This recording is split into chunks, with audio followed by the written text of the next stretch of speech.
Welcome students. Economics में इस video में हम बात करेंगे ओपन इकोनॉमी मैक्रो इकोनॉमिक्स की सीरीज़ के अंदर autonomous item and accommodating item. Balance of payment का ये बहुत इंपॉर्टेंट टॉपिक है और बैलेंस ऑफ पेमेंट में दो आइटम्स यहाँ पे आते हैं जिसका नाम है ऑटोनोमस और अकोमोडेटिंग आइटम।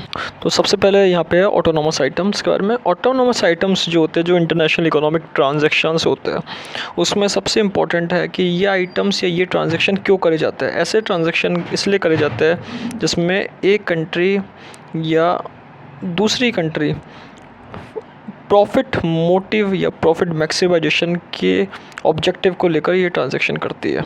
ये एक ऐसे इकोनॉमिक ट्रांजैक्शन माने जाते हैं जो एक कंट्री के द्वारा दूसरी कंट्री में करे जाते हैं और प्रॉफिट अर्न करने के ऑब्जेक्टिव को लेकर करता है। तो ये बहुत इंपॉर्टेंट ट्रांजैक्शंस माने जाते हैं प्रॉफिट मैक्सिमाइजेशन के कंसेप्ट को लेकर। So autonomous items refers to those international transactions, economic transactions which take place due to some economic motive। यहाँ पे economic motive को लेकर यहाँ ट्रांजेक्शन करे जाते हैं। So very important यहाँ पे autonomous transactions है। जैसे एक फॉरेन कंपनी यहाँ पे इन्वेस्टमेंट करती है इंडिया के अंदर प्रॉफिट अर्न करने के ऑब्जेक्टिव को लेकर। सो ये इंडिपेंडेंट ट्रांजैक्शन है। इस ऐसे ट्रांजैक्शन को इंडिपेंडेंट ट्रांजैक्शन कहते हैं बीओपी के अंदर, यानी कि बैलेंस ऑफ पेमेंट के अंदर। तो ऐसे ट्रांजैक्शन ऑटोनोमस ट्रांजैक्शन कराए माने जाते हैं क्योंकि ये जो ट्रांजैक्शन करा गया है बाहर की कंट्री के द्वारा इंडिया के अंदर, ये बाहर की कंट्री का जो ऑब्जेक्टिव है प्रॉफिट मैक्सिमाइजेशन या अर्निंग प्रॉफिट, उस ऑब्जेक्टिव को लेकर यहाँ पे करा गया। सो एक तरीके से ऑटोनोमस ट्रांजैक्शन इंडिपेंडेंट या फिर फ्रीली ट्रांजैक्शन माना जाता है बैलेंस ऑफ पेमेंट के अंदर। और ये ट्रांजैक्शन दोनों अकाउंट में होते हैं, करंट अकाउंट में भी होते हैं और कैपिटल अकाउंट में भी होते हैं। अगर देखा जाए ऑटोनोमस ट्रांजैक्शन करंट अकाउंट के बेसिस पे, तो एक्सपोर्ट और इंपोर्ट ऑफ गुड्स जो जैसे कॉमर्शियल पर्पस के ऊपर मर्चेंट्स होते हैं, एक्सपोर्ट करते हैं, इंपोर्ट करते हैं गुड्स का, वो सारे यहाँ पे करंट अकाउंट में ट्रांजैक्शन आएंगे ऑटोनोमस आइटम में। और कैपिटल अकाउंट में देखा जाए तो receipt and repayment of long term loans by private individuals और ऑटोनोमस ट्रांजैक्शन, यानी कि एक्सपोर्ट इंपोर्ट करना, लाना ले जाना गुड्स को एक कंट्री से दूसरी कंट्री में करंट अकाउंट में ट्रांजैक्शन इंक्लूड होगा। कैपिटल अकाउंट में पेमेंट और repayment of loan, receipt of loan, long term loan by private individuals यहाँ पे ऑटोनोमस ट्रांजैक्शन में इंक्लूड करे जाते हैं ऑटोनोमस के अंदर। ऑटोनोमस में सबसे इम्पोर्टेंट बात यह है कि अगर balance of payment account surplus आता है, यानी कि क्यों आता है balance of payment account surplus, इसलिए आता है क्योंकि ऑटोनोमस जो रिसिप्ट है, यानी कि इकोनॉमिक प्रॉफिट की जो रिसिप्ट है, इकोनॉमिक मोटिव को लेकर जो रिसिप्ट आया, पैसा आया है, वो ज़्यादा होता है ऑटोनोमस पेमेंट से। अब इन दोनों चीज़ों को देखते हैं। अगर एक ऑटोनोमस पेमेंट करा और ऑटोनोमस रिसिप्ट करा, ऑटोनोमस रिसिप्ट में पैसा या मनी आता है और ऑटोनोमस पेमेंट में मनी जाता है। जब ऑटोनोमस पेमेंट होता है तो मनी जाएगा और ऑटोनोमस रिसिप्ट होगा तो मनी आएगा। तो ऑटोनोमस रिसिप्ट ऑटोनोमस पेमेंट से ज़्यादा होगा तो यहाँ पे सरप्लस बैलेंस ऑफ पेमेंट में आएगा।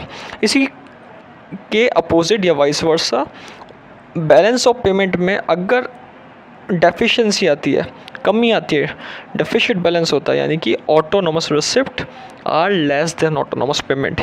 जो रिसिप्ट होती है वो कम है और पेमेंट यहाँ पे ज़्यादा है। तो ये चीज़ यहाँ पे ऑटोनोमस में ख़ास तौर पे ध्यान रखी जाती है कि बैलेंस ऑफ पेमेंट के अंदर सरप्लस कब हो रहा है और बैलेंस ऑफ पेमेंट में डेफिशिट कब आ रहा है। इसके बाद बात करते हैं अकोमोडेटिंग आइटम्स की।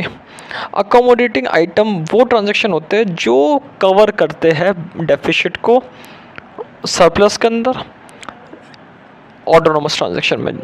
सपोज ऑटोनोमस ट्रांजैक्शन में डेफिशिएंसी बहुत ज़्यादा आ गई, उनके कारण बीओपी में डेफिशिएंसी आ गई, तो जो डेफिशिएंसी आई है उस चीज़ को मेंटेन करने में किसका रोल है? अकोमोडेटिंग आइटम्स का।